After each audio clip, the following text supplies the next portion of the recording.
الشيطان الرجيم. بسم الله الرحمن الرحيم. إن الذين جاءوا بالإفك عصبة منكم لا تحسبوه شرا لكم بل هو خير لكم لكل امرئ منهم ما اكتسب من الإثم والذي تولى كبره منهم له عذاب عظيم. لولا إذ سمعتموه ظن المؤمنون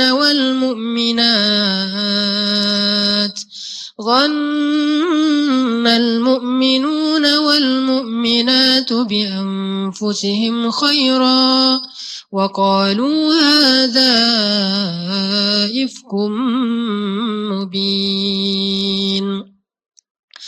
لولا جاءوا عليه بأربعة شهداء فإذ لم يأتوا بالشهداء فأولئك عند الله هم الكاذبون. ولولا فضل الله عليكم ورحمته في الدنيا والآخرة لمسكم فيما أفضتم فيه عذاب عظيم. إذ تلقونه بألسنتكم وتقولون بأفواهكم ما ليس لكم به علم وتحسبونه هينا وهو عند الله عظيم. ولولا إذ سمعتموه قلتم ما يكون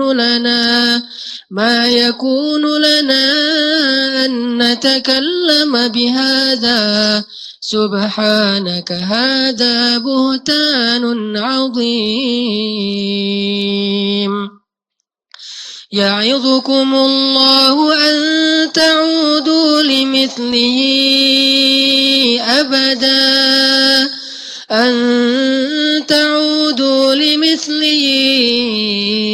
أبدا إن كنتم مؤمنين.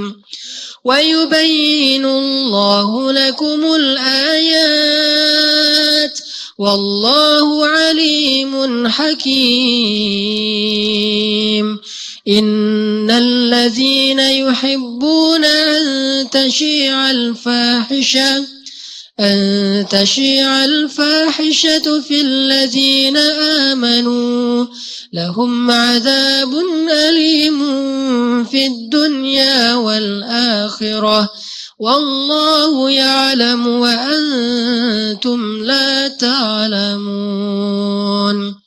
ولولا فضل الله عليكم ورحمته وأن الله رؤوف رحيم.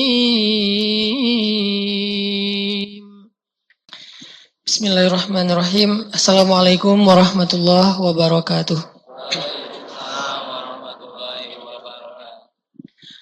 Alhamdulillahirabbil alamin hamdan katsiran kama amar. Asyhadu an la ilaha illallah wahdahu la syarikalah wa asyhadu anna Muhammadan abduhu wa rasuluh la nabiyya ba'dah. Allahumma shalli wa sallim wa barik ala sayyidina Muhammadin wa ala alihi wa sahbihi ajmain. Teman-teman yang dirahmati Allah Subhanahu wa taala, alhamdulillah puji syukur kepada Allah atas nikmat untuk kita hari ini. Terutama yang hari ini bisa melaksanakan sholat subuh tepat waktu berjamaah, kemudian sholat zuhur, sholat asar. Mudah-mudahan setiap kali kita memenuhi panggilan Allah Subhanahu wa taala, Allah akan selalu juga memenuhi panggilan-panggilan kita ketika kita dalam kesulitan. Karena kaidahnya sederhana, fadhkuruni adzkurkum. Ingat aku ketika kalian senang, nanti aku ingat kalian ketika kalian susah. Jadi jangan ingat Allah pas susah doang, sehingga nanti balasannya Allah tangguhkan bukan saat kita lagi butuh-butuhnya. Jadi Allah tidak memberikan sesuatu kecuali sebagai balasan terhadap amal kebaikan kita. Dan pemberian Allah itu pasti lebih karena Allah Maha Pengasih lagi Maha Penyayang. Tapi kita jangan datang ke Allahnya pas butuh doang. Pertama secara etika nggak enak gitu, malu. Kalau ke makhluk aja kita sangat besar rasa malunya, apalagi kepada Allah Subhanahu Wa Taala harusnya lebih. Sehingga kita walaupun normal nggak ada masalah, kehidupan semuanya berjalan lancar, tetap kita menjaga ibadah kita semaksimal yang kita mampu. Fattaqullaha mastata'tum. Ittaqullah, bertakwalah kepada Allah semampu kalian. Teman-teman, hari ini kita akan bahas tentang akhlak. Dalam hal ini berkaitan dengan berita yang belum jelas kebenarannya, atau dalam bahasa medsos itu disebut dengan hoax, ya. Atau dalam bahasa Indonesia disebut fitnah. Walaupun sebetulnya fitnah itu adalah serapan yang keliru dari bahasa Arab. Kalau arti fitnah dalam bahasa Arab yang aslinya, artinya bukan berita bohong. Fitnah dalam bahasa Arab itu artinya ujian. Jadi dunia itu fitnah, harta itu fitnah, kemusyrikan itu fitnah, itu maksudnya ujian. Al-fitnatu asyaddu minal qatl. Fitnah itu lebih bahaya daripada perang atau daripada pembunuhan. Nah, ini kan udah jadi mainstream tentang kata fitnah di dalam ayat itu diterjemahin menyampaikan berita bohong ya. Jadi kesannya hati-hati jangan fitnah, soalnya fitnah itu lebih kejam daripada kalau gitu bunuh aja deh, nggak usah difitnah gitu kan ya, bahaya. Jadi itu terjemahan yang keliru dan agak cukup lama bertahan dalam persepsi orang Indonesia karena kita menyerap bahasa Arab keliru. Salah satunya dalam bahasa istilah fitnah. Hoax atau berita bohong dalam bahasa Arab itu kadang disebut dengan istilah buhtan. Kadang disebut dengan istilah buhtan, kadang disebut dengan istilah ifkun atau ifki. Itu berita bohong. Terus fitnah gak ada hubungan sama sekali dengan berita bohong. Beda banget tuh. Nah, hari ini kita akan bahas tentang berita bohong, gimana menyikapinya, terus apa dampaknya kepada kita yang menyampaikan, bukan hanya kepada orang yang jadi korban. Karena kita tahu banget lah rasanya, gak apa-apa deh kita pakai istilah yang common. Rasanya difitnah itu kan, pernah difitnah belum? Difitnah selingkuh, ya. Padahal gak ada yang mau sama kita, gimana caranya selingkuh kan? Dan ini fitnah paling kejam nih. Udah sendiri difitnah selingkuh. Mending difitnah udah nikah. Lebih seru kan ya? Mudah-mudahan jadi doa. Tapi kalau difitnah selingkuh, udahlah kita sendiri sering dibully, selingkuh pula. Ini kan gak enak banget nih, difitnah nikung temennya, difitnah nyontek. Malah kan kita gak nyontek kan ya. Cuman ngelihat teman, ngapain sih lo? Difitnah misalnya nyogok, difitnah misalnya ngelakuin hal-hal yang gak pantas. Kita pasti sering ngerasa difitnah.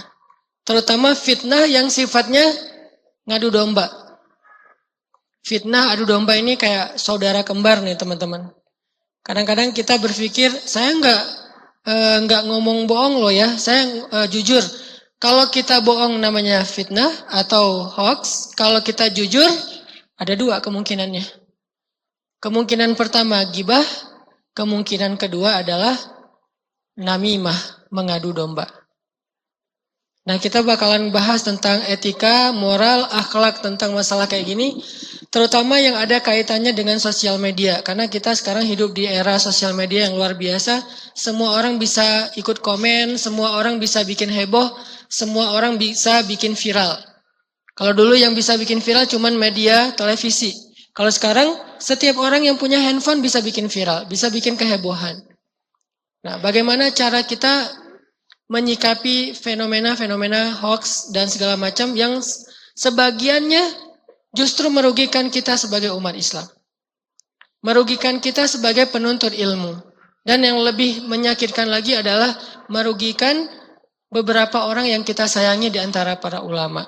Nah, ini kita coba belajar, ini masuk dalam bab akhlak ya, dalam bab moral. Tapi dalam Islam teman-teman, ketika kita ngomong apa aja, pasti ada hubungannya dengan iman. Ngomongin ibadah, hubungannya dengan iman. Ngomongin moral atau akhlak juga hubungannya dengan iman. Sampai ngomongin main aja ada hubungannya dengan iman. Main ada hubungannya dengan iman. Kita have fun, seru-seruan, itu ada hubungannya dengan iman. Apa hubungannya? Saya nggak mau lihat dari angle larangan ya, karena saya nggak suka dilarang main. Saya pengen ngelihat dari angle bolehnya main. Tapi hubungannya dengan iman. Salah satunya berburu. Kalau dalam bahasa hadis itu memanah. Tapi kalau dalam konteks sekarang, sebagian ulama menerjemahkannya berburu. Apa hubungan antara hobi berburu, nembak, dengan iman? Salah satunya adalah iman kepada surga, kepada akhirat. Bahwa Nabi SAW bersabda, satu anak panah itu akan membuat 3 orang laki-laki masuk surga. Satu peluru, 3 orang masuk surga. Satu peluru. Yang pertama yang bikin pelurunya atau yang bikin anak panahnya. Yang kedua yang nembak. Yang ketiga yang bawain anak panah. Kalau di sniper tuh asistennya yang ngukurin angin, jarak segala macam. Apa sih istilahnya tuh?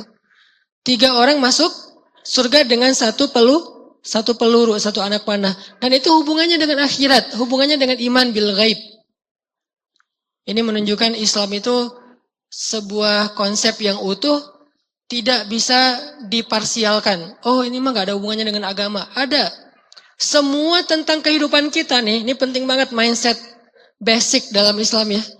Semua hal tentang hidup kita itu ada hubungannya dengan agama. Jadi gak bisa dipisahin. Ngopi ada hubungannya dengan agama. Apalagi kopi dibikin sama istri, itu banyak banget hadis-hadisnya. Kalau ngopi sendiri agak sedikit sih hadisnya. Yang banyak kopi dibikinin istri, terus jalan berdua, ngafe berdua, itu banyak insya Allah hadisnya. Saya ngumpulin yang kayak gitu-gitu. Bahan ngebully ya. Jadi ada semua tuh hubungan dengan agama. Nggak ada satupun masalah dalam kehidupan kita yang nggak ada koneksinya dengan agama. Nggak nyambung dengan agama itu nggak ada. Sehingga nggak boleh kita berpersepsi bahwa nggak usah bawa-bawa agama deh. Nggak. Karena agama itu melekat dalam diri kita. Dalam 24 jam kita nggak mungkin kita nggak bawa-bawa agama. Terus kita kalau agama itu cuman dipersepsikan hanya berada di dalam masjid, dalam sehari kita di dalam masjid berapa jam? Kalau nggak ada taklim. Kalau taklim kan mungkin weekly ya, lebih ke mingguan. Daily-nya berapa jam sehari di masjid? Paling lama juga sejam. Kalau sholat 5 waktunya, full 5 waktu. Satu waktu misalnya 10-15 menit. Berarti paling lama sehari sejam. Kalau agama itu cuman identik dengan ketika berada di dalam masjid, sholat, taklim, berarti 23 jam lagi kita nggak mau beragama gitu. Kan nggak kayak gitu. Karena al-Islam, manhajul hayah. Islam itu the way of life. Yang namanya life itu bukan cuman masjid. Life itu ada 24 jam, dibagi 60 menit, dibagi 60 detik, dan itu semuanya adalah life. Dan itu semuanya ada hubungannya dengan agama. Jadi kalau ada orang yang pengen memisahkan satu urusan hidup dengan agama, berarti dia sudah memilah-milah hukum Allah, memilah-milah Al-Quran. Yu'minuna bi ba'dil kitab wa yakfuruna bi ba'd. Mereka beriman dengan sebagian Alkitab dan mengingkari sebagian yang lain. Gak boleh kayak gitu. Udkhulu fis silmi kafah. Masuklah kepada Islam itu secara utuh. Kalau gitu politik ada hubungannya dengan agama Ustadz? Coba jawab. Bukan hanya ada, harus gitu. Sehingga nggak boleh ada istilah, Ustaz nggak boleh ngomong politik di dalam masjid, seolah-olah politik itu beda dengan agama. Jadi nggak boleh ceramah dengan konten politik. Ini pasti parsial banget pemahaman agamanya. Bukankah Islam itu adalah the way of life?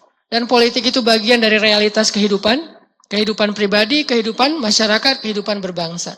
Dagang ada hubungannya dengan agama? Banget. Apalagi status ada hubungannya dengan agama? Wah, nggak usah ditanya. Banyak banget ayatnya. Saya lagi malas aja nyebutin satu persatu, kasihan. Apalagi tuh? Main? Nggak usah politik dan dagang ya.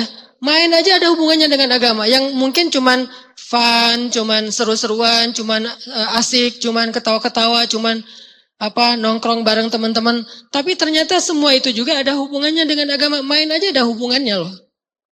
Dan agama itu bukan pengen ngatur ya. Masa kalau ada hubungannya dengan agama berarti main juga mau diatur-atur sama agama. Bukan. Agama itu bukan cuman aturan. Agama itu bukan cuman aturan. Agama itu adalah nilai yang menjadi motivasi hidup kita. Coba teman-teman dengar 1 minute booster saya. Sering ngomongin fikih enggak? Jarang banget kan ngomongin fikih. Rata-rata motivasi, booster, penyemangat. Dan itu bagian dari agama. Karena agama itu luas. Jangan sampai kita menerjemahkan agama sama dengan aturan. Sehingga kalau udah dihubungkan dengan agama itu jadi ribet. Banyak boleh, nggak boleh, aturan segala macam. Nggak gitu-gitu amat sebetulnya agama teh. Aturan itu sebetulnya hanya salah satu elemen dari agama. Tapi di atas aturan itu ada yang lain. Ada iman, ada moral, di atas aturan. Fikih itu justru bukan yang paling tinggi. Nomor 1-nya iman, nomor 2-nya akhlak, nomor 3-nya hukum. Di atas hukum ada akhlak. Di atas akhlak ada iman. Sehingga ayat-ayat hukum itu rata-rata turunnya belakangan. Ketika Nabi udah sampai Madinah. Justru di pertama-tama Islam itu yang turun ayat iman, ayat akhlak, moral. Belief, faith, sama moralitas. Itu doang yang dibahas. Hukum sedikit porsinya. Baru di Madinah lebih banyak turun ayat-ayat hukum. Itu pun juga di Madinah agak-agak pertengahan kedua, bukan paruh pertama. Kayak misalnya ayat hukum, di atasnya moral, di atasnya iman. Contoh, hukum anjing. Dalam fikih anjing adalah hewan yang haram dan najis. Kalau haram berarti nggak boleh dimakan. Kalau najis berarti nggak boleh disentuh dan di beberapa tempat nggak boleh masuk. Kayak nggak boleh masuk ke rumah ibadah, nggak boleh masuk ke dalam rumah kecuali dia dalam kondisi darurat atau sebagai penjaga. Ini hukum fikih nih. Kalau disentuh maka kita harus mensucikannya dengan 7 kali 7 kali dan salah satunya dengan tanah atau debu yang bersih. 6 kalinya dengan air. Ini hukum fikih nih. Tapi jangan menghina anjing. Jangan merendahkan anjing. Jangan meremehkan status anjing. Walaupun secara fikih dia dianggap hewan yang haram dan najis. Secara moralitas, orang yang memberi minum anjing, maka dia dimasukkan ke dalam surga. Lihat moralnya. Ngasih minum anjing aja bisa jadi jalan masuk surga. Saking subhanallah ternyata hewan yang dianggap najis dalam hukum fikih, tapi sangat dihargai dalam standar moral dan bahkan punya pahala tertentu dalam standar iman, yaitu surga. Bukan tanggung-tanggung, bukan cuma dapat pahala kebaikan di dunia, enggak. Sampai surga loh, dan surga itu mahal. Ala sil'atallahi ghaliyah. Bukankah surga Allah itu mahal? Tapi dengan hanya ngasih minum anjing aja Allah kasih yang paling mahal yaitu surga. Kan berarti tinggi banget nilai anjing di mata Allah ya. Jadi menyakiti anjing neraka. Membiarkan anjing kehausan, kelaparan, dilemparin batu, ditabrak lari segala macam, itu dosa besar. Walaupun secara fikih ini adalah hewan yang najis. Makanya saya bilang agama kita itu luas, komplit banget. Ada standar hukum, ada standar moral, ada standar iman. Bukan berarti yang standar hukumnya haram, artinya standar moralnya harus diperangi. Belum tentu. Banyak yang haram secara hukum, malah harus disayangi secara moral. Salah satunya anjing. Walaupun gak semuanya ya. Atau secara hukum dia hewan yang tidak boleh dimakan, tapi secara moral dia hewan yang bahkan menjadi kesayangan seperti kucing. Kesayangan Nabi, kesayangan sebagian sahabat yang ahli hadis. Dan secara iman, seorang perempuan yang membiarkan kucingnya kehausan dan mati, maka kata Nabi, aku melihat perempuan itu di dalam dasarnya neraka, kornya neraka. Berarti ada standar fikih, hukum, ada standar moral, ada standar iman. Sehingga kalau kita menganggap agama itu cuma fikih, itu baru sebagian kecil dari agama. Agama bukan cuma fikih. Islam bukan cuma hukum, tapi dia adalah nilai yang menjadi motivasi hidup kita. Agak panjang sih ini kemana-mana ya. Balik lagi kepada masalah hoax. Kita bahas tentang masalah moral, tapi ada hubungannya dengan iman. Karena semuanya nanti akan dipertanggungjawabkan di hadapan Allah. فَمَنْ يَعْمَلْ مِثْقَالَ ذَرَّةٍ خَيْرًا يَرَهُ وَمَنْ يَعْمَلْ مِثْقَالَ ذَرَّةٍ شَرًّا يَرَهُ إِنَّ السَّمْعَ وَالْبَصَرَ وَالْفُؤَادَ كُلُّ أُولَئِكَ كَانَ مَسْئُولًا. Pendengaran, penglihatan, dan lisan, hati, perasaan, semuanya nanti akan dipertanggungjawabkan. Jadi menyakiti perasaan orang lain, berdosa. Membahagiakan hati orang lain, berpahala. Artinya semuanya ada hubungannya dengan akhirat. Sehingga ketika kita ngomongin tentang moral, kita nggak cuma ngomongin tentang masalah dunia, tapi kita juga ngomongin masalah akhirat, teman-teman. Ini yang dibangun ketika Nabi berdakwah di Mekah. Bahwa kita nih hidup 2 kali, bukan sekali. Jadi apa yang kita lakukan, mau itu ibadah, mau itu akhlak, mau itu dagang, mau itu main, mau itu ketawa, mau itu diem, mau itu tidur, mau itu sadar, semuanya ada hubungannya dengan kehidupan yang berikutnya, yaitu akhirat. Tidak ada satupun yang kita kerjain di dunia sekarang, bahkan ngedip aja, itu nggak ada yang nggak ada hubungannya dengan akhirat. Ngedip. Misalnya kita nggak sengaja nih ngelihat aurat, ngelihat seorang cewek lewat, dia pakaiannya mungkin belum tertutup dengan baik, akhirnya kita nggak berkedip, itu di akhirat ada masalah tuh. Pertanyaan malaikatnya sederhana, kenapa lu nggak berkedip? Susah mau berkedip, gitu. Kan ditanya tuh di akhirat, masalah nggak berkedip doang tuh. Kalau kita berkedip terus palingkan wajah, memalingkan wajah doang, atau menundukkan pandangan ke bawah doang, itu di akhirat itu jadi kebaikan loh. Sesederhana masalah kayak gitu. Makanya Allah nyebutnya فَمَنْ يَعْمَلْ مِثْقَالَ ذَرَّةٍ. Sekecil zarrah, baik yang khair atau yang syar, ya roh pasti akan ada hasilnya nanti di kehidupan akhirat, kehidupan kedua.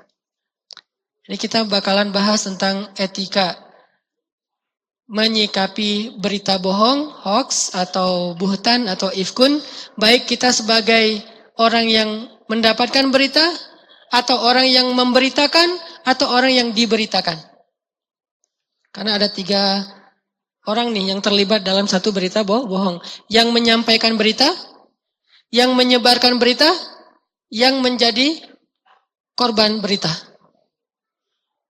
3-tiganya ada pesan di dalam Al-Quran. Bagaimana kalau kita terlanjur menyebarkan berita? Bagaimana kalau kita yang dengar berita, perlu nggak kita repost? Kita viralkan. Bagaimana kalau kita yang jadi bahan pemberitaan atau korban fitnah? Apa yang harus kita lakukan? Inilah pembahasan kita hari ini tentang hoax, tentang fitnah, tentang ifkun, tentang buhtan. Sebelumnya mari kita baca dulu satu paragraf ayat Al-Quran. Atau maaf mungkin karena waktu kita terbatas. Saya yang baca, teman-teman menyimak ya. Coba buka surat An-Nur, surat 24 ayat 11. Surat An-Nur, surat 24 ayat 11.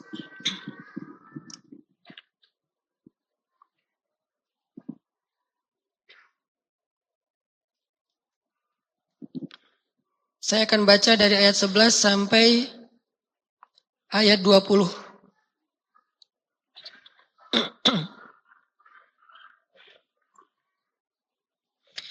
أعوذ بالله من الشيطان الرجيم. بسم الله الرحمن الرحيم. إن الذين جاءوا بالإفك عصبة منكم لا تحسبوه شرا لكم بل هو خير لكم لكل امرئ منهم ما اكتسب من الإثم والذي تولى كبره منهم له عذاب عظيم. لولا إذ سمعتموه ظن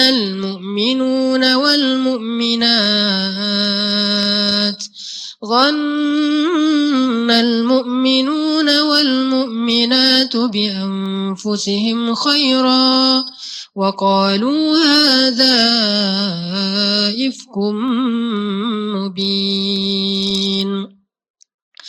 لولا جاءوا عليه بأربعة شهداء فإذ لم يأتوا بالشهداء فأولئك عند الله هم الكاذبون.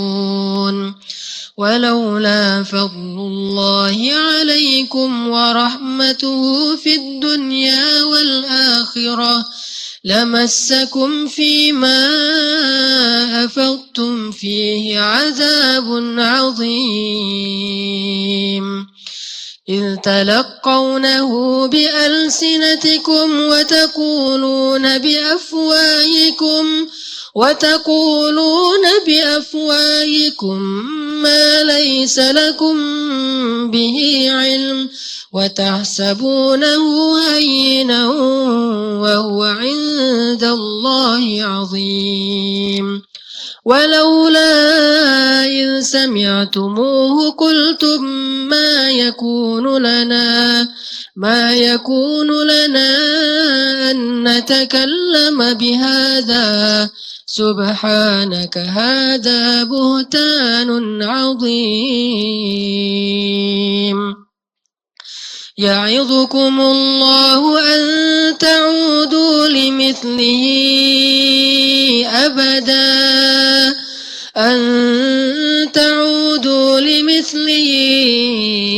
أبدا إن كنتم مؤمنين. ويبين الله لكم الآيات والله عليم حكيم.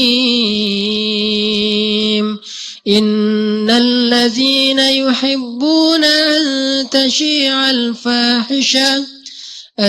تشيع الفاحشة في الذين آمنوا لهم عذاب أليم في الدنيا والآخرة والله يعلم وأنتم لا تعلمون. ولولا فضل الله عليكم ورحمته وأن الله رؤوف رحيم. Shadaqallahul azim. Teman-teman yang dirahmati Allah Subhanahu wa taala, pasti kita tahu adegan ini bercerita tentang tuduhan bahwa Aisyah dan Sofwan selingkuh. Ini berita bohongnya. Jadi saya nggak akan kisahkan panjang lagi karena udah sering, mungkin sebagiannya udah pernah dengar bahwa Nabi pernah nggak sengaja meninggalkan Aisyah di sebuah perjalanan. Karena nggak ketahuan Aisyah keluar dari tandunya, Nabi melanjutkan perjalanan, ketinggalanlah Aisyah di rest area. Ketinggalan nih. Dan rest areanya tuh jauh. Mungkin kalau sekarang tuh kita dari Surabaya pengen ke Bandung, Aisyah ketinggalan di Cirebon. Atau ketinggalan di Brebes. Lumayan jauh kan? Masih 4-5 jam lagi ke sini. Nah, kenapa ketinggalan? Nanti cek lagi di banyak cerita-cerita tentang tafsir hadisul ifki judul kata kuncinya. Kalau mau googling atau mau nyari hadisul ifki. Saya udah sering nyeritain. Nabi pulang nih. Aisyah ketinggalan di sebuah rest area. Nabi biasanya kalau lagi touring kayak gitu suka nyuruh seorang sahabat sebagai tim penyisir. Siapa tahu ada yang helm jatuh, ada apa segala macam gitu kan ya. Nah dia nyisir nih. Yang nyisir tugasnya apa? Sofwan bin Mu'attal. Sofwan ini kebenaran adalah jomblo favorit di Madinah. Dia masih single, keren, muda, kece banget. Dan termasuk yang idola cewek-cewek Madinah gitu. Jadi cewek-cewek Madinah tuh banyak yang baper tentang Sofwan. Makanya kalau Sofwan udah live Instagram tuh udah banyak banget viewernya tuh banyak banget. Karena Sofwan tuh keren secara fisiknya. Good looking lah orangnya. Sofwan lagi nyisir di belakang. Pas lagi nyisir di sebuah rest area ternyata nemu sesosok cewek lagi ketiduran di batu. Duduk tapi bersandar ke batu tidur. Maka akhirnya Sofwan pun memberi tumpangan onta untuk Aisyah, cewek yang tadi tidur. Dengan cara nggak boncengan. Sofwan narik tali kekang onta di depan, jalan kaki, sedangkan Aisyah naik ke atas ontanya Sofwan. Jadi mereka tuh nggak boncengan sama sekali. Mungkin ini salah satu etika sahabat ya terhadap perempuan. Walaupun saya nggak ngomongin hukum boncengan karena ada kondisi-kondisi tertentu. Yang jelas Sofwan jalan, Aisyah di atas kendaraan, di atas onta. Jalan, Nabi udah sampai di Madinah. Nabi itu kalau udah pulang touring tuh banyak banget tamu-tamu beliau yang udah nunggu di masjid. Ada yang pengen bikin kerjasama, ada yang pengen endorse, ada yang pengen segala macam banyak lah. Ada yang endorse peci, sorban, Nabi pakai endong, saya foto ya, segala macam gitu-gitu banyak lah di Madinah. Ini dengan konteks kekinian ya, terjemahan bebas. Nah karena Nabi terlalu sibuk di masjid banyak tamu, Nabi nggak sempat ngecek Aisyah udah pulang belum. Sehingga nggak ada berita aja tentang Aisyah. Orang-orang munafik, orang-orang Yahudi, salah satu hobi mereka itu nongkrong di gerbang kota. Di jalan, itu hobinya orang munafik zaman dulu, nggak tahu zaman sekarang ya. Zaman dulu tuh hobinya orang munafik sama orang Yahudi nongkrong di jalan di gerbang kota. Ngapain? Salah satunya mereka pengen tahu duluan berita-berita dari luar negeri. Jadi mereka kepo gitu. Kan berita zaman dulu itu dapatnya bukan lewat medsos ya, tapi lewat musafir. Jadi kalau ada musafir datang, mereka cegat, nanya ada update apa dari Syam, ada update apa dari Palestina, ada update apa dari Aleppo, dari Suriah, dari Yaman, dari Mesir. Mereka tuh kepo banget orangnya. Itu Yahudi sama munafik. Ngapain mereka mengupdate info? Supaya mereka bisa menyaring mana yang perlu disampaikan, mana yang gak perlu disampaikan kepada Nabi Muhammad. Jadi mereka tuh mencuri informasi, rahasia. Ini mirip kayak kerjaan jin di langit. Jin itu salah satu hobinya adalah nongkrong di pintu langit pertama. Di sana mereka suka ngopi-ngopi, main gaplek gitu, ngapain lah pokoknya di pintu langit pertama tuh nongkrong. Jin ya, kalau kita nggak masalah main gaplek di tempat pos ronda. Lagian kan nggak kepo siapa-siapa ya. Kecuali di sebelah rumahnya sedia tempat rondanya, mungkin agak kepo dikit. Nah ini jin tuh nyuri-nyuri berita langit di pintu langit. Jadi kalau misalnya Allah kayak mau menurunkan satu kejadian atau mau menurunkan satu peristiwa gitu. Jin nyari-nyari berita langit supaya ngapain? Berita itulah yang nanti akan dijual sama jin kepada para dukun. Karena berita itu kan mahal ya. Jadi mereka tuh udah dengan kamera-kamera canggih, jin teh udah berdiri di pintu langit tuh. Begitu ada gosip dari langit, jin tuh udah langsung dapat turun nyari para dukun-dukun. Lo mau dapat berita nggak? Bayar dulu. Jadi jin tuh jualannya pakai apa? Pakai darah. Jadi alat tukarnya itu darah, apalagi alat tukarnya itu mantra-mantra, dan alat tukar paling mahal iman. Jadi mereka membeli iman manusia dengan menjual untuknya, memberi untuknya adalah berita. Salah satunya kayak ramalan, horoskop, kayak gitu-gitu. Dan emang sebagiannya benar. Sebagian doang ya. Kenapa? Karena emang dia nyuri-nyuri dari langit. Tuh kan benar. Berarti dukun ini, peramal ini tuh keren nih, bisa tahu apa yang akan terjadi di masa depan. Dari mana dia tahu? Dari jin yang mencuri-curi berita dari langit dijual. Dan alat tukarnya apa? Iman. Maka siapa yang percaya dengan itu, berarti dia sudah menjual imannya. Kalau dia udah menjual imannya, ditolaklah amal solehnya. Kan orang kalau nggak beriman, gimana pun dia sholat kan nggak diterima kan? Ada yang bilang 40 hari, ada yang bilang 40 tahun, yang jelas ditolak aja amal-amalnya. Ini kerjaan jin. Nah orang munafik sama orang Yahudi di Madinah sama kerjaannya sama jin.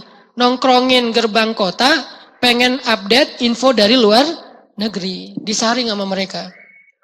Sampai ada timnya. Lo kalau info masalah cinta-cintaan, lo ini masalah politik, ini masalah siapa, masalah sosial, masalah dagang. Gitu-gitu aja. Jadi mereka tahu banget tren dunia itu lagi ngapain. Ini orang Yahudi sama orang munafik di zaman Nabi. Lagi nongkrong-nongkrong, lagi pada kayak apa ketawa-ketawa gitu sama teman-temannya.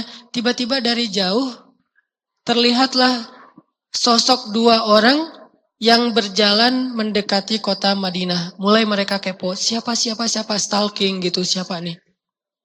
Ternyata setelah lama diperhatikan, makin dekat, kelihatanlah wajahnya. Ternyata yang lagi jalan berdua itu, yang paling depan adalah Sofwan, mukmin, soleh, salah satu anak muda hijrah di kota Madinah. Yang kedua di atas kendaraan ada Aisyah, istri Rasulullah SAW. Ini berita nih, mahal nih. Begitu dekat, masuk gerbang kota, Sofwan ngelihat orang Yahudi dan orang munafik di gerbang kota, Sofwan udah tutup mata aja. Duh, pas mereka lagi, bahaya banget nih. Mereka juga pura-pura kayak nggak tahu gitu, sosok sibuk gitu. Ini apaan sih, ini apaan sih, postingan yang terbaru apa gitu, sosok sibuk gitu kan. Kayak nggak ngelihat gitu. Namanya juga orang munafik. Sama temennya, ini ada game baru loh, ini keren banget dan segala macam misal. Terus Sofwan sama Aisyah lewat, mereka pada sosok kepo, sosok sibuk autis gitu. Pas udah lewat, langsung mereka heboh. Yang barusan gua salah ngeliat gak sih? Enggak, benar itu Aisyah. Beneran itu Aisyah. Heboh lah di antara mereka. Munafik dan orang Yahudi mulai memikirkan sebuah berita yang bakalan jadi viral banget. Ini bakalan jadi trending topik dan bagus juga untuk pengalihan isu nih. Mereka udah mikirin itu.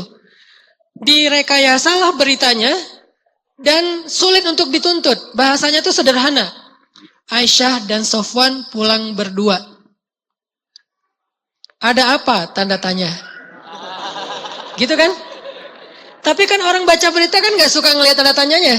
Langsung nyimpulin. Wah, ada sesuatu nih. Kan gitu kan ya? Yang salah siapa? Bukan yang bikin beritanya. Yang salah yang merespon berita. Karena beritanya gak salah. Aisyah Sofwan pulang berdua. Benar gak sih? Benar, pulang berdua. Cuman kalimat yang pertanyaan ini nih bahaya. Ada apa? Tanda tanya. Mau dituntut gak bisa. Kan saya gak menuduh Aisyah dan Sofwan. Cuma nanya ada apa. Kan suka gitu kan? Tanda tanya. Tapi udah kayak menjudge. Ini bahasa media banget dari dulu sampai sekarang. Itu udah mainstream media lah. Nah kita harusnya belajar dari sejarah yang udah 1400 tahun kayak gini. Jangan lagi kemakan oleh media-media kayak gitu. Dan Al-Quran udah ngajarin kita, saking bahayanya hoax ini, Al-Quran sampai ngajarin kita satu halaman yang tadi saya baca loh. Biasanya ayat yang lain itu cuma satu ayat, satu baris, dua baris. Kalau ini, saking bahayanya berita bohong, sampai satu halaman penuh ngebahasnya. Kan berarti penting banget. Kayak ayat tentang hutang tuh di akhir surat Al-Baqarah. Satu halaman penuh cuman ngebahas tentang transaksi hutang piutang. Saking bahayanya. Kenapa bahaya? Ini berpotensi memutuskan silaturahim, potensi jadi konflik, potensi jadi malah retak dan perpecahan di antara tubuh kaum muslimin. Jadi Allah serius ngebahas bab hoax ini. Nah beritanya sama orang Yahudi sama orang munafik, tahu nggak? Kemarin gue ngelihat Aisyah sama Sofwan pulang berdua. Ada apa ya? Ngomong kepada temennya orang mukmin. Karena orang munafik sama orang mukmin itu nggak bisa dibedain ya. Yang bisa membedakan itu cuman Allah dan Rasulullah. Orang mukmin sendiri nggak ada yang tahu kalau ini munafik, kalau ini mukmin nggak ada yang tahu. Di antara orang mukmin yang tahu siapa aja list orang munafik cuma satu orang. Cuma satu orang sahabat yang tahu siapa orang munafik di zaman Nabi. Namanya Huzaifah. Cuman dia doang yang tahu. Dan itu pun rahasia dari Rasulullah. Kata Rasul, jangan bilang-bilang siapa-siapa ya. Siap ya Rasulullah. Itu munafik, itu munafik, itu munafik. Nih saya kasih tahu nih akun-akun orang munafik. Add apa. Jadi udah di list sama Nabi tuh. List orang-orang munafik. Dimasukinlah ke dalam grup. Grup WA gitu. Namanya grup munafikun.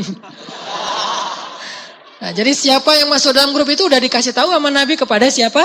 Huzaifah. Tapi rahasia adminnya Huzaifah. Orang lain gak boleh tahu. Umar gak tahu, Abu Bakar gak tahu, yang senior-senior aja gak tahu. Siapa munafikun. Sehingga ketika zaman Umar jadi khalifah, Umar sempat khawatir. Ya, aduh gimana ya kalau saya termasuk di dalam list itu gitu. Akhirnya Umar datang kepada Huzaifah. Huzaifah, boleh nanya sesuatu gak? Apaan ya Amirul Mukminin? Boleh banget. Kata Umar, Huzaifah itu kan penjaga rahasia Nabi. Boleh nggak satu aja saya penasaran. Kan Nabi pernah ngasih tahu list orang-orang munafik kan kepada Huzaifah? Iya, kata Huzaifah. Ada nggak nama saya di dalamnya? Coba solehnya Umar. Ada nggak nama saya di dalamnya? Orang sekelas Umar yang udah sering Nabi bilang kamu itu mirip Musa, kamu itu mirip Nuh. Kan berarti mirip para Nabi kan? Dua Nabi lagi tuh, Musa dan Nuh. Gak tanggung-tanggung. Kalau satu nabi masih mending. Dua nabi sekaligus. Musa itu ulul azmi. Nuh juga ulul azmi. Ya ulul azmi juga kan. Nuh dan Musa. Nabi ulul azmi. Rasul ulul azmi. Kalau Abu Bakar tuh Isa dan Ibrahim. Dua-duanya juga ulul azmi. Jadi dua sahabat ini dipermisalkan oleh Nabi. Kayak dimirip-miripin sama Nabi itu kepada dua nabi yang lain. Jadi sekelas Umar yang kata Nabi itu seandainya ada Nabi setelah saya, kamulah orangnya wahai Umar, tapi tidak ada Nabi setelah saya. Sekelas Umar yang jin aja takut kalau Umar udah ngelewat jalan Gatot Subroto tuh jin udah steril, nggak ada lagi yang lewat sini. Udah aman aja jalan situ. Nah kalau Umar udah lewat puncak, itu puncak steril, udah nggak ada lagi yang kayak gitu-gituan. Ini artinya orang sekelas Umar masih khawatir jangan-jangan saya termasuk munafik. Terus gimana kita coba teman-teman? Masa kita mau kegeeran, saya mah mukmin banget, akhirnya kita ngejudge orang lain. Kamu neraka, kamu gak benar, kamu apa segala macam. Sedangkan Umar aja masih khawatir tentang dirinya. Apalagi kita coba yang gak ada apa-apanya dibandingkan Umar. Jadi Umar tuh gak sibuk menjudge orang lain, sibuk ngejudge diri sendiri ke orang lain. Dia kayak nasihat, oke. Ngasih tahu, oke. Tapi gak menjudge sama sekali. Kalau ke dirinya, dia menjudge. Jangan-jangan saya munafik nih. Nanya kepada Huzaifah, saya termasuk orang munafik enggak? Huzaifah tersenyum karena yang nanyanya orang yang sangat istimewa dan penting banget untuk dijawab. Akhirnya Huzaifah menjawab, enggak wahai Umar, tidak ada namamu di antara list orang munafik. Umar langsung takbir, Allahu Akbar, Alhamdulillah gitu. Coba, Masya Allah. Kalau kita kan, Huzaifah, ada enggak nama si Fulan di situ? Si Fulan. Nama kita enggak nanya. Kegeeran banget kan ya? Kata Huzaifah kalau hidup di zaman kita, terus lu gak nanya nama lu sendiri? Ya gak mungkin lah Huzaifah, masa termasuk munafik sih? Halo gitu kan ya. Ini zaman sekarang nih, kalau Umar gak. Dia gak peduli dengan orang lain. Baru dia nanya lagi setelah dia aman, dia nanya, Huzaifah boleh nanya lagi gak? Apa? Masih kepo nih Umar. Saya punya banyak pejabat. Umar itu kan orangnya disiplin banget dengan pejabatnya. Makanya pejabat Umar itu paling gak enak jadi pejabat Umar. Kalau jadi pejabat Utsman, toleran. Kalau jadi pejabat Umar, wah susah. Semuanya gak boleh. Ketat banget seleksi pejabatnya Umar. Makanya Umar nanya kepada Huzaifah, di antara pejabat-pejabat saya, gubernur, bupati, RW, RT, camat, kepala desa, segala macam, menteri, ada munafikun gak? Kata Huzaifah, ada satu. Siapa? Rahasia dari Nabi. Saya gak akan kasih tahu. Tapi ini penting wahai Huzaifah. Tapi Nabi suruh dia merahasiakan. Kalau seandainya boleh, Nabi sendiri udah membongkar dari zaman beliau. Kenapa Nabi merahasiakan daftar orang munafik? Karena ini biar jadi rahasia Allah dan Nabi saja. Sehingga gak boleh di zaman sekarang kita menuduh orang munafik itu gak boleh. Tapi mengatakan perbuatan munafik boleh. Menuduh orangnya munafik gak boleh. Ini perbuatannya munafik nih. Ini perbuatannya gak benar nih, boleh. Tapi orangnya munafik gak boleh. Karena Nabi aja tidak menjelaskan siapa daftar orang munafik di zaman beliau, padahal udah jelas ada daftarnya. Untuk apa? Biar gak jadi kekacauan di dalam tubuh kaum muslimin. Ada satu orang kata Huzaifah, Umar kepo, siapa? Stalking satu-satu, ada gak nih postingannya yang aneh-aneh gitu? Gak ada. Akhirnya caranya gimana? Kalau ada pejabat Umar bin Khattab yang meninggal dunia, Umar nggak bakalan datang mensolati dia kecuali ngelihat Huzaifah datang mensolati dia. Jadi kalau ada yang meninggal pejabat nih, misalnya ada bupati meninggal, Umar langsung datang ke rumahnya tapi nggak mau sholatin, nunggu dulu. Huzaifah udah datang belum? Belum, ya udah jangan disolatin dulu. Tunggu Huzaifah. Kalau Huzaifahnya datang mensolati, baru mereka ikut mensolati. Kalau Huzaifahnya nggak datang, berarti dia munafik, maka mereka nggak akan mensolatinya. Ini cara Umar ngepoin orang munafik. Cuman ya nggak bisa dipraktekin sekarang. Udah nggak ada Huzaifah. Saya tunggu aja kalau Ustadz belum datang saya nggak mau nyolatin. Kan belum tentu dia munafik kan ya. Bisa jadi Ustadznya nggak datang karena emang gak dikasih tahu kalau ada yang meninggal. Jadi kita tunggu aja berhari-hari gak akan ada yang datang. Maksudnya teman-teman orang munafik ini gak ketahuan. Jadi dengan orang mukmin itu ngeblend. Kayak temenan, sahabatan. Padahal yang satu mukmin sejati, yang satu munafik. Nah yang munafik bilang, gua kemarin ngelihat Aisyah sama Sofwan pulang berdua. Ada apa ya? Oh ya begitu? Ya. Dan gua pernah dengar berita katanya dari dulu tuh Sofwan emang senang sama Aisyah, pengen nikahin Aisyah, cuman udah terlanjur jadi istri Nabi. Oh gitu banget, ya kayaknya nih ada sesuatu nih. Ya udah yuk kita tanya. Informasinya berkembang.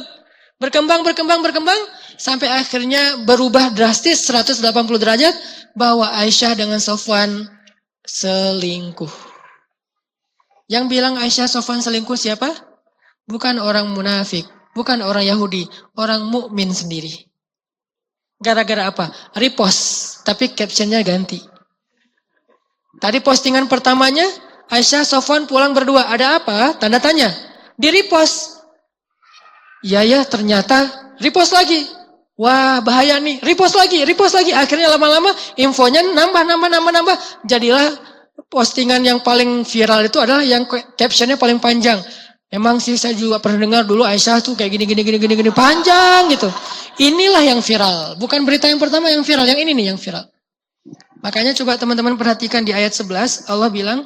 Innalladzina ja'u bil ifki usbatum minkum. Sesungguhnya yang menyebarkan berita bohong itu adalah golongan kalian sendiri. Artinya sesama orang mukmin.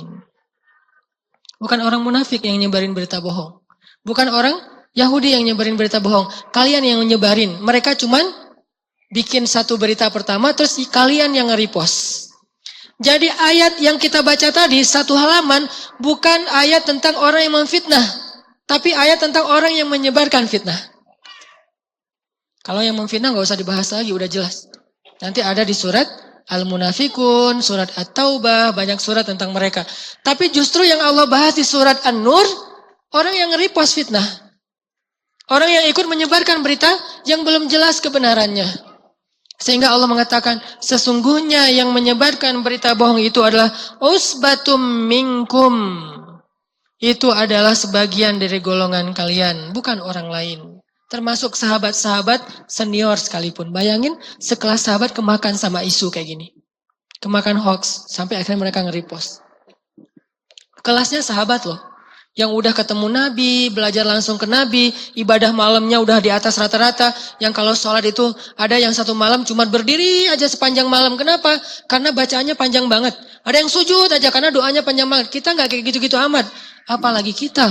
Sekelas mereka yang ahli ibadah bisa nge-repost berita bohong. Makanya harus sangat hati-hati. Artinya sahabat itu gak ada niat buruk untuk Aisyah dan Sofwan. Pasti bukan karena itu.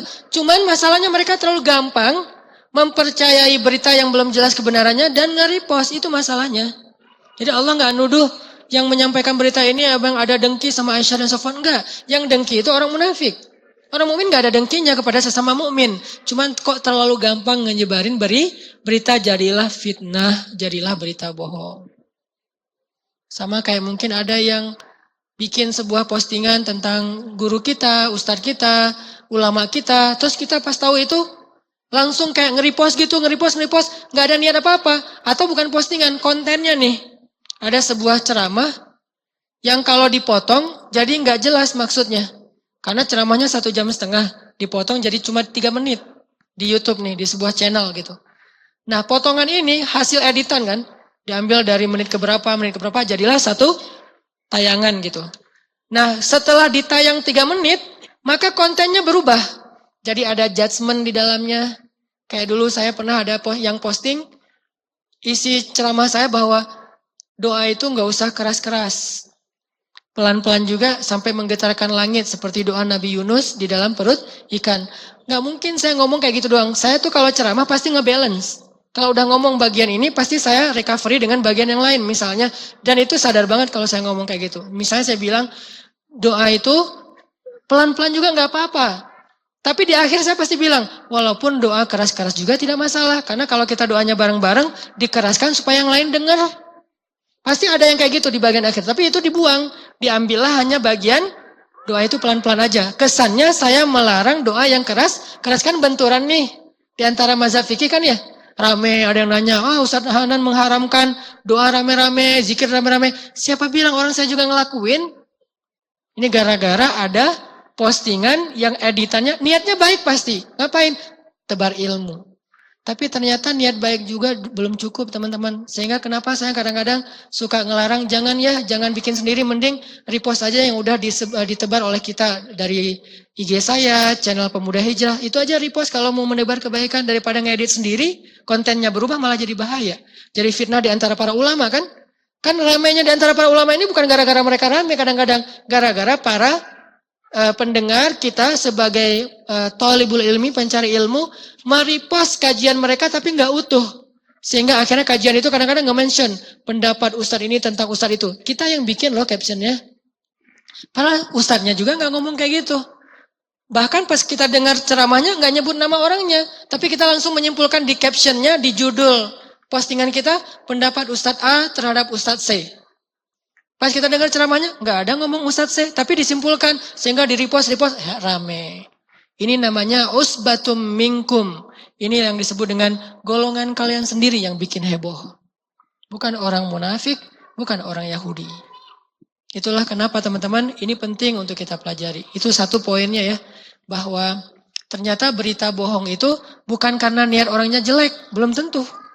Kadang niat orangnya baik justru.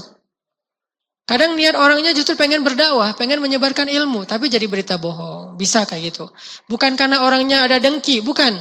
Tapi karena orangnya terlalu gampang percaya dan gak cross check dulu. Nah ini yang jadi masalah. Kalau dengki, insya Allah itu bukan sifat orang mukmin. Tapi kalau gampang percaya, bisa banget. Saking solehnya dia jadi polos. Kan orang soleh itu gak ada curiga-curiganya ya. Ini kalau teman-teman perhatikan ya, sejarah hadis palsu.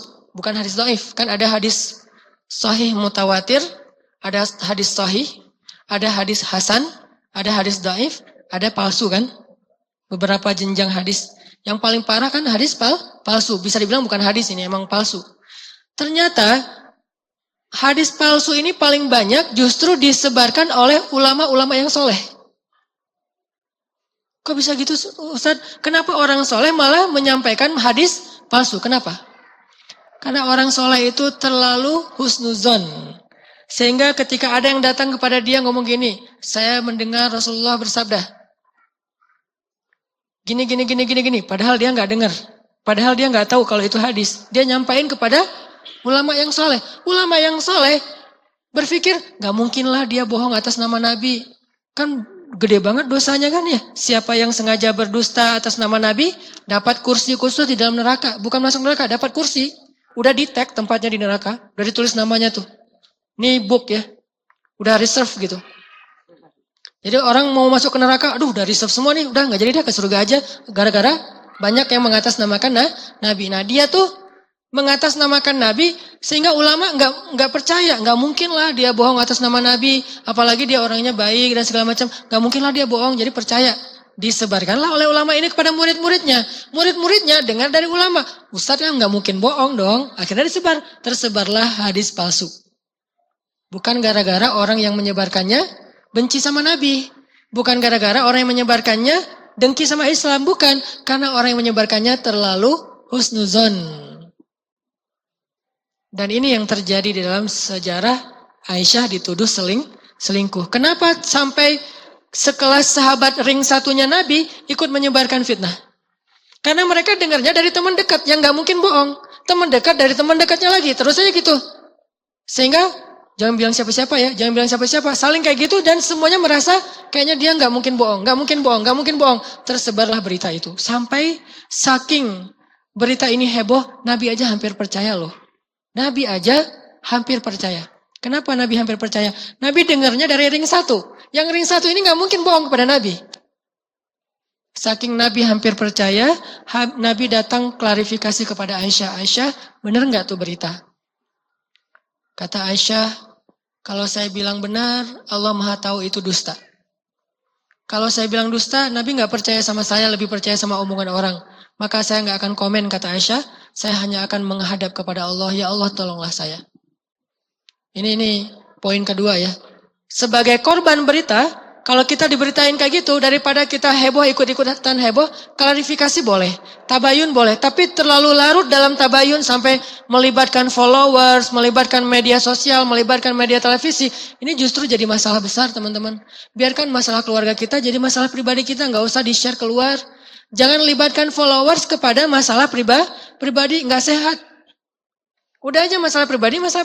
Masalah bareng-bareng, kayak misalnya hal-hal yang seru, oke kita share. Tapi kalau masalah keluarga, jangan di-share. Jangan libatkan sosial dalam masalah keluarga kita. Karena mereka nggak semua harus tahu. Kok gitu banget sih Ustadz, eksklusif, sombong. Ini bukan bab eksklusif, ini adalah aurah. Aurat itu dalam Islam bukan cuma tubuh teman-teman. Maaf ya, pakaian dalam itu aurat. Terutama buat cewek. Makanya jemuran segala macam itu dalam Islam sebetulnya diatur, nggak mentang-mentang kita udah menutup aurat terus pakaian dalam kita di mana-mana kelihatan. Kenapa kalau traveling? Kan karena saya sering traveling itu tahulah SOP traveling itu ada kayak beauty case kalau buat cewek, terus ada case khusus buat pakaian dalam kan? Biar apa? Kalau ada pemeriksaan di airport segala macam dibuka atas kita nggak? Atau kita kayaknya ada ketinggalan harus masukin barang, buka, masa keluar semua kan nggak enak tuh ngelihatnya. Apalagi yang ngelihat laki-laki kan pingsan, kasihan kan ya. Mending ditutupin pakai resleting. Jadi kayak tertata rapi gitu. Kalau saya traveling tuh dibikin rapi banget tuh. Pas orang buka, wis udah rapi, tutup lagi. Kan enak nyari-nyari barangnya tuh. Ada orang pas dibuka, isinya aurat semua. Justru yang aurat ditaruh paling atas kan bahaya nih. Masih mending kalau ditaruh di bawah, kemudian kadang-kadang kebuka, nggak sengaja-sengaja lagi nyari-nyari barang kelihatan. Ini udah aurat ditaruh di atas, pas kebuka langsung berjatuhan. Ini nggak bagus. Ternyata aurat itu bukan cuman badan. Pakaian dalam itu aurat, termasuk aib keluarga itu aurat. Aib keluarga itu aurat. Jadi nggak boleh aib keluarga kita itu dilihat orang lain. Ini bukan masalah kita orangnya terbuka, humble dengan followers, bukan. Jadi nggak boleh melibatkan followers dalam urusan keluarga. Karena mereka akan menjudge, menyimpulkan secara subjektif dan gak tahu masalah yang sebenarnya.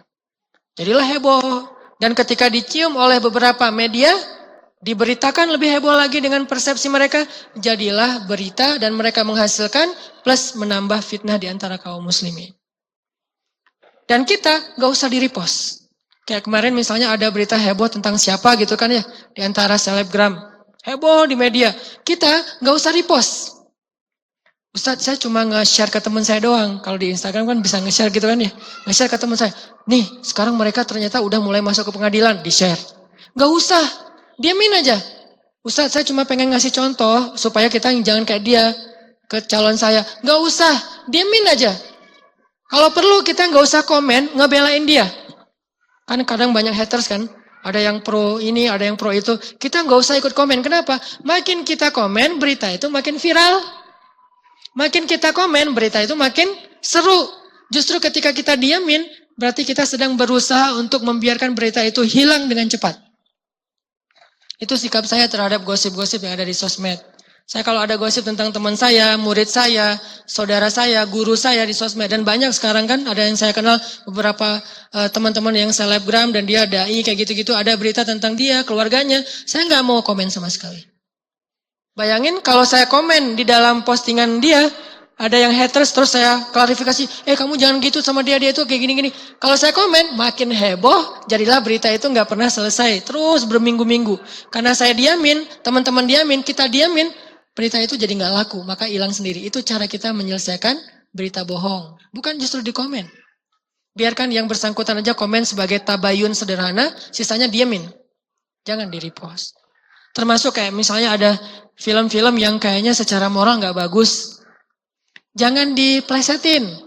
Ketika kita plesetin, malah kita mempopulerkan adegan-adegannya.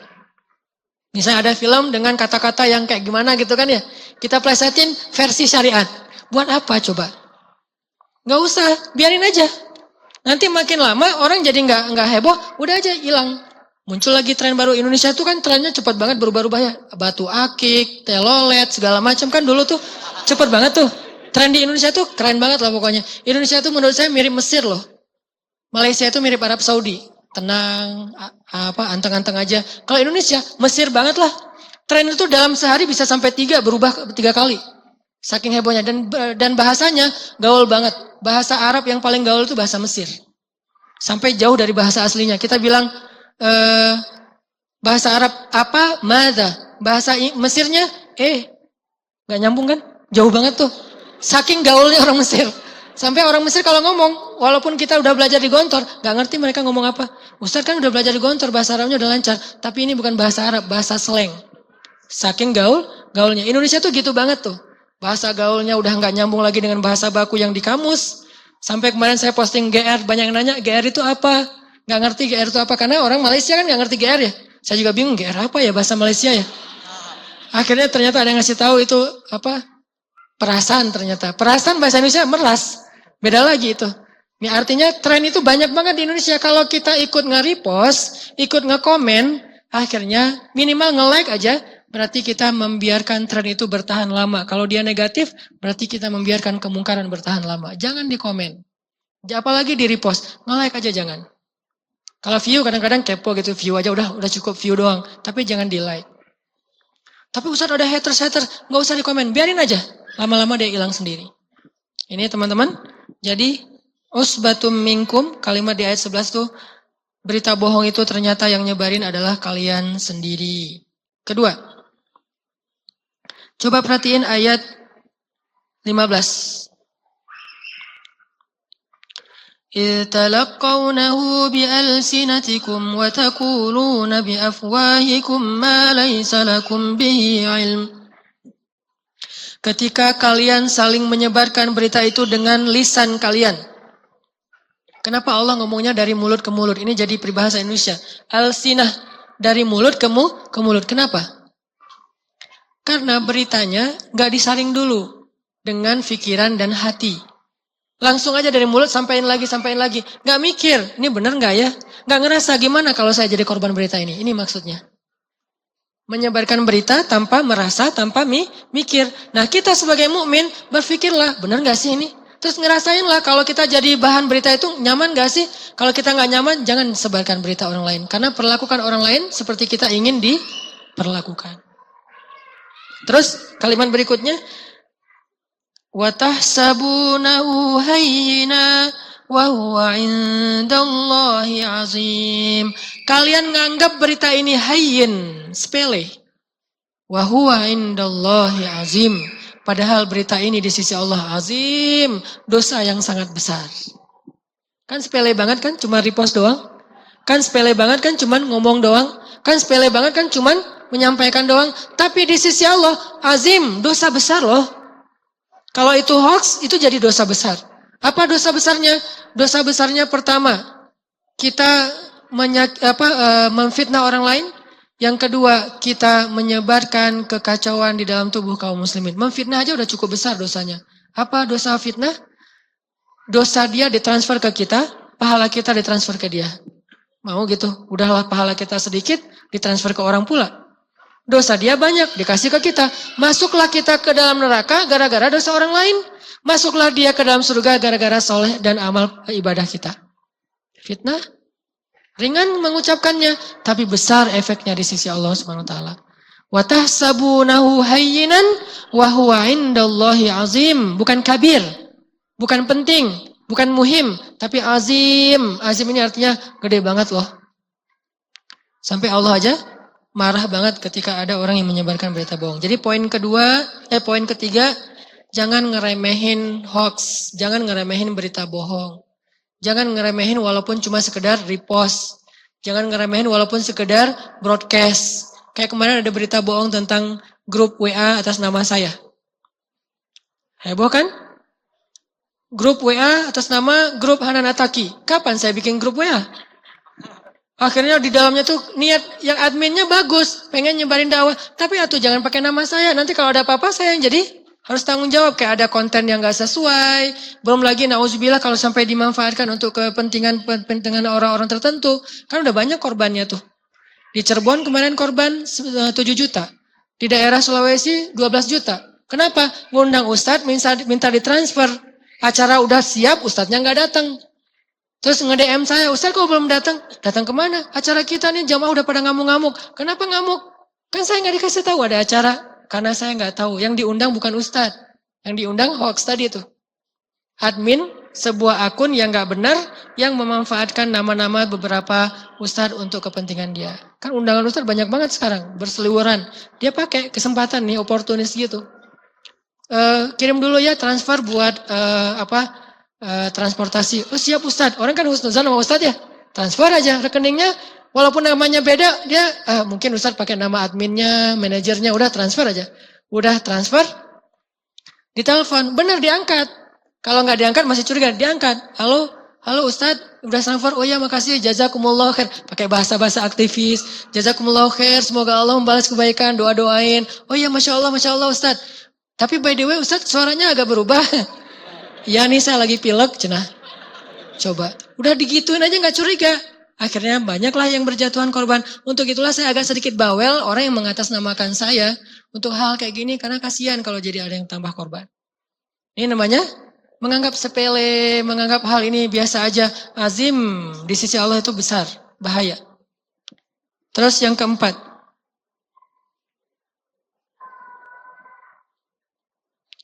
Ayat 12. Poin yang keempat ayat 12. Ini saya singkat aja. Gimana cara kita kalau misalnya dapat berita kayak gitu?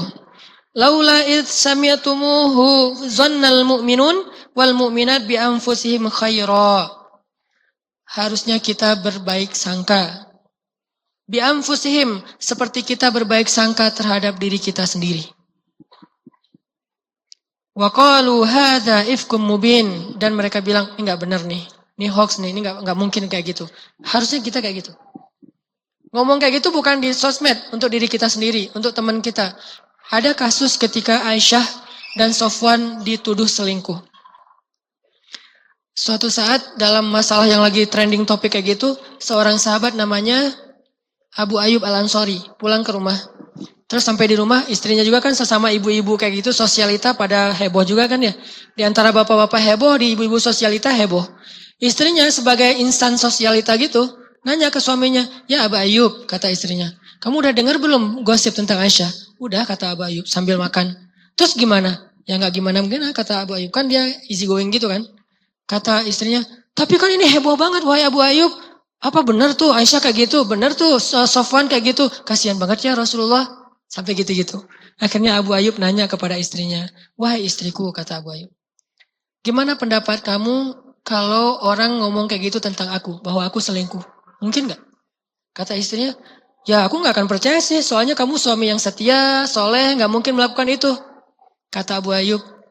Terus gimana kalau ada yang menyampaikan berita gitu tentang kamu, bahwa kamu tuh selingkuh? Mungkin gak? Nauzubillah, ya gak mungkin lah, kamu macam-macam aja sih tentang aku, kamu memang percaya? Enggak. Ya nggak mungkin aku selingkuh, kan aku takut sama Allah, kata istri Abu Ayyub. Apa kata Abu Ayyub? Wahai istriku, Sofwan itu lebih soleh dari aku. Kalau aku aja kamu bilang nggak mungkin, apalagi Sofwan. Aisyah itu lebih soleha dari kamu. Kalau kamu aja nggak mungkin, apalagi Aisyah. Ini cara paling hebat, paling bijak menyikapi berita. Kalau kita ngerasa kita aja nggak mungkin, apalagi orang itu. Makanya Allah mengatakan dengan bahasa bi'amfusihim, berbaik sangka kepada diri sendiri. Maksudnya kayak gimana kita berbaik sangka ke diri sendiri, harusnya kayak gitu juga kita ke orang lain. Kayak misalnya ada yang nuduh bahwa kita itu nyuri uang, ada yang nuduh teman kita nyuri uang, terus kita bilang, ya enggak mungkin, kalau belum terbukti jangan percaya, sampai terbukti.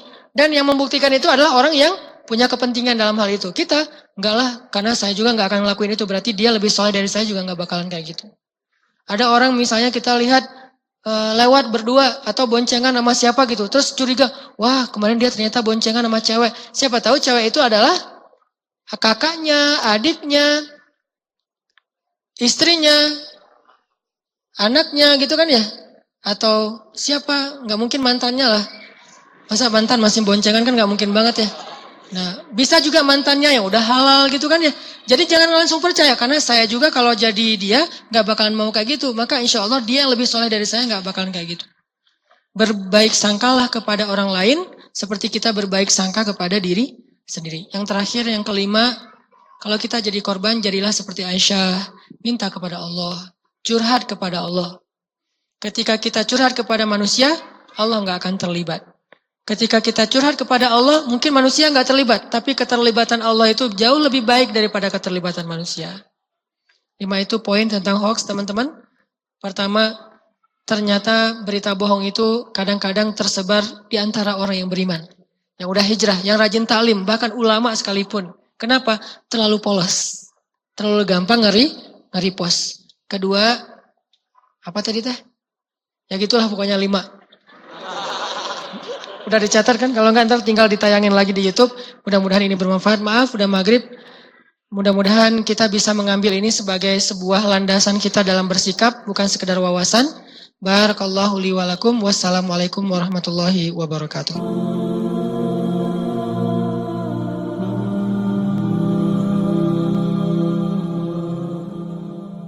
Orang nggak bakalan kecewa kalau bersandar kepada Allah. Itu nggak bakalan. Bahkan kita bisa bilang mustahil. Mustahil seseorang itu kecewa gara-gara berpegang, bersandar, menyerahkan dirinya kepada Allah. Itu mustahil. Bukan seperti itu sunnatullah. Karena siapapun yang berserah diri kepada Allah, maka dia telah berpegang kepada tali yang paling kokoh.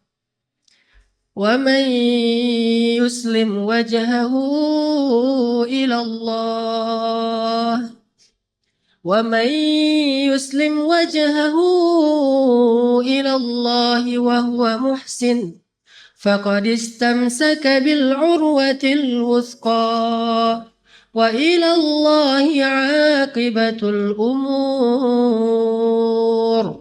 Siapa yang menyerahkan dirinya kepada Allah dan dia senantiasa berbuat baik, maka sesungguhnya dia telah berpegang kepada tali yang paling kokoh dan kepada Allah segala urusan dikembalikan. Jadi nggak ada orang yang kecewa kalau dia berpegang kepada Allah. Masalah apapun, masalah rezeki, masalah jodoh, terutama yang kedua. Kalau kita bergantung kepada Allah dalam urusan jodoh, maka insya Allah kita nggak akan kecewa. Mak comblang yang paling baik itu adalah Allah. Kalau mak comblangnya Ustadz, kadang-kadang ngecewain. Ustadz, ini CV saya. Oh ya, kriteria yang kamu cari seperti apa? Saya emang gak susah-susah Ustadz, standar-standar aja. Ya standar yang gimana? Yang tingginya 180, yang kulitnya bening, sampai kalau minum kelihatan airnya ngalir gitu. Transparan. Kemudian yang hidungnya seperti pedang. Yang matanya seperti bidadari. Tahu mata bidadari? Besar dan sayu. Tapi nggak gelok. Nah ini kriterianya. Terus kata Ustadz, kalau yang kayak gitu Ustadz juga mau gitu ya. Akhirnya pas ketemu Ustadznya duluan yang ta'arufan. Ini kalau mak comblangnya manusia. Tapi kalau mak comblangnya Allah jauh lebih meyakinkan dan gak bakalan kecewa. Dengan kriteria apapun, wahuwa ala kulli syai'in qadir. Dan kalau Allah menjanjikan yang baik akan ketemu dengan baik, pasti innahu la yukhliful mi'ad. Allah tidak pernah mengingkari janjinya. Masalah apapun, kita harus mengandalkan Allah. Coba deh, selalu ngandelin Allah. Bahasa gampangnya gini, udah tenang aja, ada Allah. Itu. Dan kalau kita sudah melibatkan Allah, la yudayya'akallahu idzan. Itu pasti. Allah nggak bakalan ngecewain kamu. Kalau udah ngandelin Allah, ini gimana nih? Udah, tenang aja, ada Allah. Allah tidak akan mengecewakan. Salah satu kalimat udah tenang aja ada Allah adalah la tahzan. Innallaha ma'ana. Kalau kita ada teman lagi galau gitu, Terus kita bilang, la tahzan, innallaha ma'ana. Kalau bahasa kita, woles bro, tenang aja, ada Allah. Santai bro, karena ada Allah. Itu bahasa Arabnya, la tahzan, innallaha ma'ana. Andalin Allah dalam masalah kita. Ada masalah apapun, serahin aja sama Allah. Bismillah, la haula wa la quwata illa billah. Bahkan kadang-kadang hanya dengan berzikir, la haula wa la quwata illa billah, Allah kasih keajaiban yang luar biasa. Karena setelah seseorang bersandar kepada Allah, la yudayya'anallahu idzan. Pasti Allah nggak akan ngecewain. Pasti Allah nggak akan ngecewain.